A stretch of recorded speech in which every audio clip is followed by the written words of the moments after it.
अभी जल्दी ही wiring complete हो जाए, फिर साउंड चेक दिखाऊँ, फिर बारात का माहौल दिखाऊँ। तो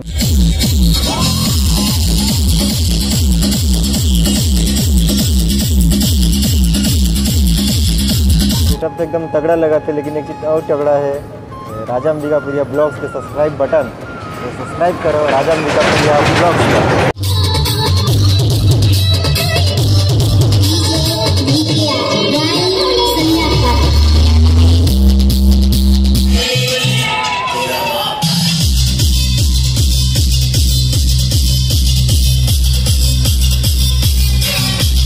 के लइका लबारी नी मारो कमाता दू पैसा ता मेहनत के खाता मोर भाका मोर बोली ला सबला सुनाता। जय जोहार संगवारी हो, तो स्वागत है आप मन के अपने यूट्यूब चैनल राजा अंबिकापुरिया ब्लॉग्स में। तो आज हम आए हैं अंबिकापुर में, अंबिकापुर के बौरी पारा में। आज लगा थे हरीश डीजे जोन इधर, अभी लाइट लगाते हैं सारफी वारफी, और बहुत ही तगड़ा बजल आप मला दिखाऊँ अभी। तो चलो वीडियो शुरू करता है। 5 तो सारफी लग गई, इसलिए अभी बीच में लगाते हैं। तो यह जनरेटर और इधर मशीन है, और इधर वायरिंग कंप्लीट हो गई से सारफी की वायरिंग चला थे अभी। तो अभी सारफी लग के रेडी हो गई से, और इधर उधर बहुत सारा गाड़ी आते रोड में ही है, और बहुत ही बेहतरीन लगा थे। आप लोग कैसे लगा थे कमेंट करके ज़रूर बताना। लाइटिंग 6 सारफी है, और 1 2 3 4 5 6 7 8 बार लाइट है, बाकी 8 बेस है और 4 टॉप है। और वे है सारफी लाइट के डब्बा, अंदर रख में डाला था अभी, इतना ना अंदर में आ जाए।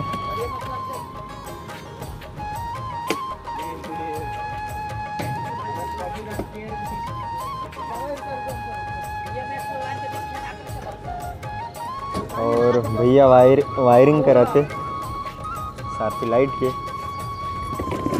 और डब्बा मतलब सब अंदर डाला थे। अभी जल्दी ही वायरिंग कंप्लीट हो जाए, फिर साउंड चेक दिखाऊँ, फिर बारात का माहौल दिखाऊँ। तो वीडियो में बने रहो, बहुत ही तगड़ा वीडियो है वाला है आज के। सेटअप तो एकदम तगड़ा लगा था, लेकिन एक चीज़ और तगड़ा है, राजा अंबिकापुरिया ब्लॉग्स के सब्सक्राइब बटन, तो सब्सक्राइब करो राजा अंबिकापुरिया ब्लॉग्स का। तो अभी भाई खोला तो एक सारफी नहीं जलाते हुआ।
अगर आप मतलब हमारे वीडियो पसंद आई तो लाइक करो वीडियो ला। अगर आप मतलब छत्तीसगढ़ी भाषा अगर थोड़ा सा भी पसंद हुई तो सब्सक्राइब करो राजा अंबिकापुरिया ब्लॉग्स ला।